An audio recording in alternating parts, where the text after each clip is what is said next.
Hey, this has Dodgers fans pretty darn concerned, and they should be. I was trying to go with the drama effect, trying to come in right there and kind of do that to the camera. Did that work at all? Yeah. Yeah, Dodger fans very concerned. And if you look at the viewer mail and all the stuff that's coming in, with the stuff that I've read on a daily basis, it's from anything to fire Roberts, get rid of Conforto, this, that, the other. And fans are concerned. And it's right. Well, should be. And even the Dodgers are speaking up. Blake Snell speaking up. Miggy Rose speaking up about the team. And I'll tell you what, they need to channel their inner Tommy Lasorda is what needs to happen. All right. So I got some Lasorda quotes for you. Finally, also some really good news on the bases for the Dodgers. And then we'll talk about the three coming up in Baltimore, too, as well. So let's talk about it. What are the Dodgers saying? Blake Snell had something to say after another loss and another sweep. The fourth sweep by the Dodgers. Hold up. Fourth sweep by the Dodgers have been swept 4 times. 4 times. Are you kidding me? 4 times. How do you even? Okay, so I'll bet you anything. If you go back and look at the records in baseball, I'll bet there's never been a World Series champion that's been swept 4 different times, 4 different teams in the regular season. I'm pretty sure that's a number out there. All right. What does Blake Snell say? What does Snellzilla say? He goes, I don't know. Which we got that from Mookie too. All right. We're just not playing good baseball. That's really it. He was asking an explanation. He goes, it's pretty simple. We're just not playing good ball. We're going to Baltimore, and they played good against San Diego. Excuse me. And they did play good against San Diego. So we've got to come in with energy, set the tone with pitching, and do what we know we can do. We're a really good team. We've got to figure that out. It's on us to do that. We've got to get it going. It's crunch time right now. Can't really have excuses. We've got to figure it out and make it happen. Brings me to one of Tommy Lasorda's famous lines. Tommy Lasorda once said, 3 types of people: one who makes it happen, lets it happen, and wonder what happened. What are the Dodgers going to be? Are they going to be the greatest collapse of a team that's so heavily favored to return? Are they going to be the big clutch comeback where a team that was supposed to do good, spent a lot of money, collapsed, and then came back? What is it going to be? They're going to set the tone, is what they're going to set the tone on. And it also brings me to a famous Tommy Lasorda quote: the difference between the impossible and the possible lies in the man's determination. What's the determination for the Dodgers right now? Are they determined to do this? Is it going to be impossible? You could take it back to Vince Scully's quote when Kirk Gibson hit the home run. What does he say? In a year that has been so improbable, the impossible has happened. Made the impossible happen, turned it into the possible. And that was be sure determination on Kirk Gibson's mind. Can the Dodgers do that? Can the Dodgers come back and make that happen? Can they be the team? I don't. To me, it's starting to scare me at this point. You look at the numbers. Here's where the Dodgers are. But that is some of the best news possible. For as bad as the Dodgers are playing, for as bad as they're playing, look where they are. Still in first place. You're up by 2 games.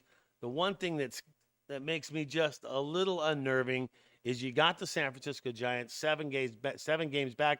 And how many games do the Dodgers have against San Francisco before the end of the season? Oh, 7. Interesting that that's the number, and that's how many games they have against them. So where do you go with all that? Here's what Miggy Rose said about the whole thing. I feel like as an offense, we're putting a little bit too much pressure on ourselves because we feel the necessity of winning. Yeah, there is definitely a necessity to win. We're really forgetting about the most important part, which is playing for each other and having some joy when we play this game. Well, joy, can come with a little bit of winning too, as well, not getting swept. This is my personal opinion. So that's what Miggy Rose says about it. I mean, You have the talent. The team has the talent. If you look at the team on paper, and yes, are they struggling? Look into what Blake Snell said. You think about what he said, that we just know we're a good team. We can play ball. But look, the pitchers can come out and pitch, and the starters can get you 6 or even hold it down, between a 2-run game or something. But if offense does not convert, if offense does not hit, how good can your – unless your starting pitching is going 9, which that's not happening in today's game.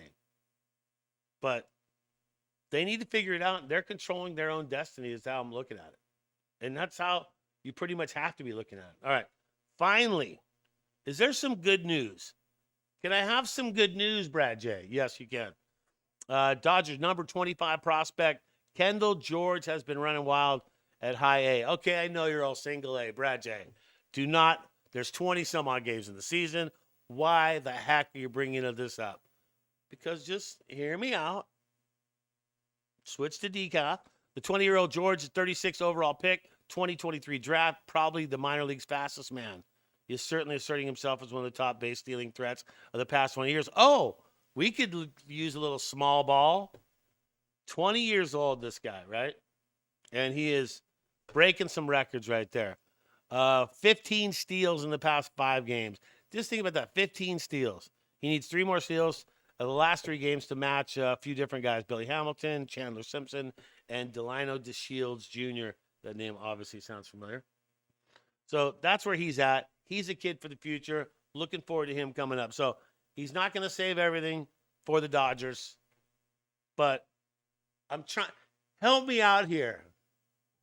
I'm trying to find some good news, and I found some good news. So there is the good news for that. All right, 3 against the Orioles. How is that going to go? Bill Plunkett, the OC Register, says Shohei will make his next pitching start Monday at home. So Shohei will not pitch in Baltimore. That's not going to happen. They want to give him longer to cover from his chest cold for pitching. So he can DH with a chest cold, but you can't DH and you can't pitch at the same time. Kershaw will start 4 days rest Sunday, Baltimore. So it goes basically Glasnow, Yamamoto, and then it will go Kershaw short on rest. That makes me a little nervous. You think about Kershaw short on rest. It's just, you don't want to see that one happen, right? All right. So one thing I want to do, Dodger fans, I know you're upset. You got to reach down deep. Let me just give you a Lasorda quote here. Here's one thing that Lasorda also says about the only problem with success is that it doesn't teach you how to deal with failure. And the Dodgers have had success. So they failed right now, and they need to get back on track. You got 3 against the Orioles. You know what they need to do? Babe Ruth's original house is in Baltimore, not far from the stadium. They should probably go down to Babe Ruth's house and just pay homage. And maybe, the baseball gods are going to help them out. And as I end here, the last thing that Tommy Lasorda said, hey, if you don't root for the Dodgers, you might not get into heaven. Those are Tommy Lasorda quotes. I'm Brad J. That's going to do it. Dodgers Digest. Subscribe, like, turn on those notifications. Let's go, Dodgers. Let's respond back. As you go through the day, always think Dodger Blue. And let's go, Dodgers.